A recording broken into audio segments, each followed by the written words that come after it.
첨단 치료법들이 있어서 굉장히 다행이라는 생각이 듭니다. 암 완치에 도전한다. 첨단 암 치료법, 표적 치료제, 단일공 복강경 수술, 첨단 방사선 치료에 이어서 마지막 보도록 하겠습니다. 자, 암만 떼어내고 장기는 보존한다. 기능 보존 술식. 예, 뭔가요, 선생님? 네.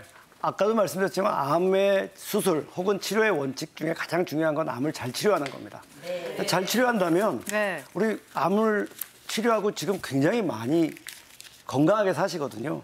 남아있는 자녀의 그 생활을 위해서 그 삶의 질을 높이려는 노력들이 굉장히 필요하고요.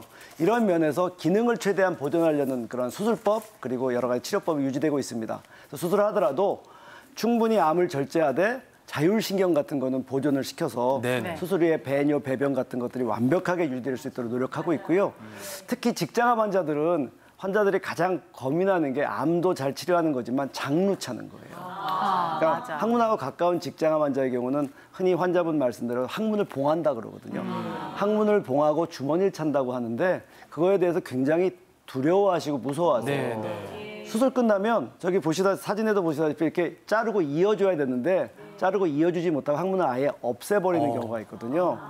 그 점에서도 우리나라는 굉장히 앞서 나갑니다. 그래서 유럽 자료를 보면 한 25%, 30%는 모두 장루를 차는데 직장암 환자의 경우 저희는 5%, 10% 정도의 환자만 영구 장루를 필요로 하고 있고요. 그것조차도 점점 줄어들고 있는 추세입니다. 그래서 앞으로 오래 살아야 되기 때문에 암 치료하고 나서 그런 기능을 유지하기 위해서 장루도 가능하면 안 달아드리고 그리고 뭐 여러 가지 생활할 수 있는 여러 가지 배뇨, 배변 그리고 또 성기능까지도 완벽하게 살릴 수 있도록 많이 노력하고 있습니다. 사실 치료도 중요하지만 그 이후에 삶의 질이 굉장히 중요하기 때문에 아주 중요한 말씀 해주신 것 같아요. 그렇습니다. 이렇게 수술 기법이 점점 발전해서 참 다행이라는 생각이 드는데요. 대장암의 경우를 들어봤고요. 췌장암의 경우는 어떤가요? 그 췌장은 전체의 췌장의 한 10% 내지 15%만 남아있어도 기능을 하기 때문에 췌장암은 필연적으로 췌장을 절제해야 되지만 이제 남아있는 췌장으로 웬만한 경우는 생활할 수가 있고요.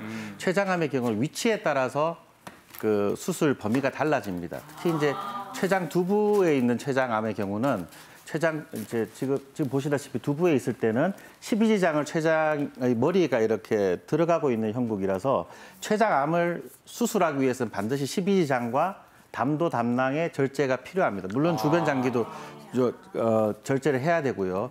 그렇기 때문에 그 옆 사진 보시면 그 절제된 췌장, 그다음 그 위 담관을 소장으로 연결을 해줘야 됩니다. 그래서 수술 시간이 굉장히 오래 걸리죠. 한 5시간에 6시간 가량 걸리는데 특히 이제 췌장과 소장이 연결되어 있는 경우는 하면은 우리 이제 췌장에서 나오는 효소가 단백질, 지방, 탄수화물 분해하는 효소가 나오잖아요.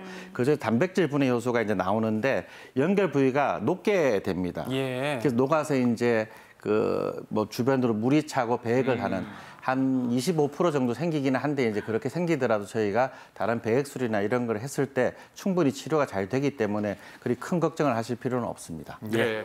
근데 저 같은 경우도 한 17년 전인가 했는데 아버님이 췌장암 걸리셔서 잘 됐다고 했는데 또 전이가 돼서 결론은 좀 돌아가셨는데. 아이고. 근데 요즘에도 아무리 수술이 받더라도 췌장암은 좀 어려운 수술 중에 하나고 암이라고 하잖아요. 근데 뭐 부작용 같은 거는 또 없을까요? 이제 췌장암은 앞서 말씀드린 대로 아무리 국소에 있지만 전신질환이라고 이제 저희가 생각하고 있기 때문에 국소 치료, 즉 수술이나 방사선만으로 완치하기는 굉장히 어려운 암이에요. 그래서 반드시 항암 치료도 요즘 개발된 여러 가지 약제가 들어야 되는데 이제 수술은 이제 앞서 말씀드린 대로 수술을 했을 때 아까 췌장하고 연결하는 게 이제 가장 중요한 연결 부위에 상처가 이제 잘 안 아물게 돼 있죠. 그래서 뭐 예전이나 20년 전이나 10년 전이나 지금이나 약 한 25% 정도는 이제 그런 부작용이 생기게 되는데 뭐 적절한 치료하면 잘 되는 것으로 돼 있습니다.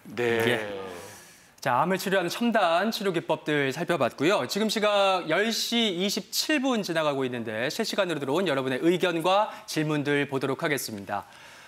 남편이 위암 1기로 수술을 했어요. 사남매, 손주 할매님. 아유, 잘 되셔야 되는데. 네, 대장암 가족력이 있습니다. 미리 유전자 검사를 받아보면 도움이 될까요?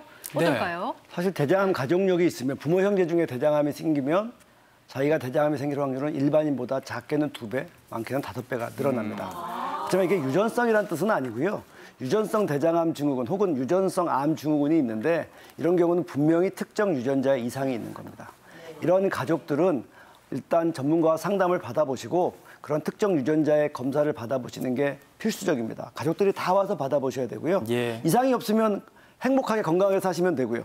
이상이 있으면 그때부터 암을 예방하기 위해서 노력해야 됩니다.